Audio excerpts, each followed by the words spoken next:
बॉलिवूडचे ज्येष्ठ अभिनेते धर्मेंद्र यांनी वयाच्या 89व्या वर्षी अखेरचा श्वास घेतलाय। कित्येक दिवसांपासून प्रकृती अस्वस्थ्यामुळे धर्मेंद्र यांच्यावर त्यांच्या राहत्या घरी उपचार सुरू होते। अखेर आज त्यांची प्राणज्योत मालवली। पण धर्मेंद्र यांच्या निधनानंतर देओल कुटुंबियांकडून माध्यमांना अधिकृत माहिती देण्यात आली नाही। मात्र अवघ्या काही वेळात धर्मेंद्र यांच्या पार्थिवावर अंत्यसंस्कार करण्यात आले। धर्मेंद्र यांचा थोरला लेक आणि अभिनेता सनी देओलकडून त्यांना मुखाग्नी देण्यात आला।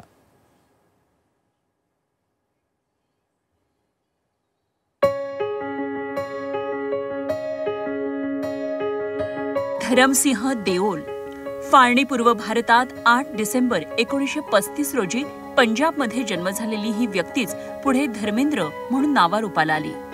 पुढे बॉलिवूडचा ही-मॅन अशी धर्मेंद्र यांची ओळख अजरामर झाली। 1960च्या दशकात हिंदी चित्रपटसृष्टीत पदार्पण केलेला हा तरुण सिनेरसिकांच्या गळ्यातला ताईत झाला।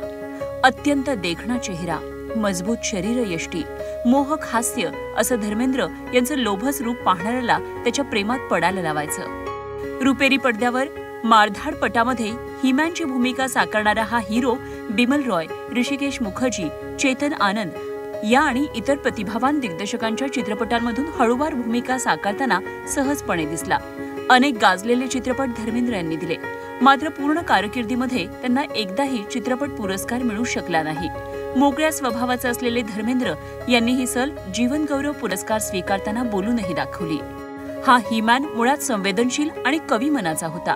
शायरी करणं हा धर्मेंद्र यांचा छंद होता आणि शायरीसाठी लागणारा हळवेपणा हा धर्मेंद्र यांचा स्थायी भाव होता। त्यामुळे यशाच्या शिखरावर असतानाही आणि पुढे आयुष्यभर धर्मेंद्र यांच्या व्यक्तिमत्वात साधेपणा हा सहजपणे एकरूप झालेला दिसला। पंजाबच्या मातीशी नाळ जुळलेले धर्मेंद्र यांनी पंजाबमधील आपल्या गावातील लहानपणीच्या आठवणी हृदयाशी शेवटपर्यंत जपून ठेवल्या होत्या। त्या आठवणींनी धर्मेंद्र व्याकुळ व्हायचे। मायानगरी मुंबईत येऊन स्वतःची ओळख निर्माण केलेल्या या पंजाबदा पुत्तरनं प्रचंड लोकप्रियता मिळवली, अमाप पैसा कमावला। सोबतच काळ्या मातीशी आपलं नातंही त्यांनी तितक्याच उत्कटतेनं जपलं। त्यामुळेच मुंबईत राहूनही लोणावळ्यामधील आपल्या कित्येक एकरच्या फार्म हाऊसमध्ये राहून ते आवडीनं शेती करायचे। आयुष्य भरभरून जगलेल्या धर्मेंद्र यांना झी परिवाराची आदरांजली। ब्युरो रिपोर्ट, झी 24 तास।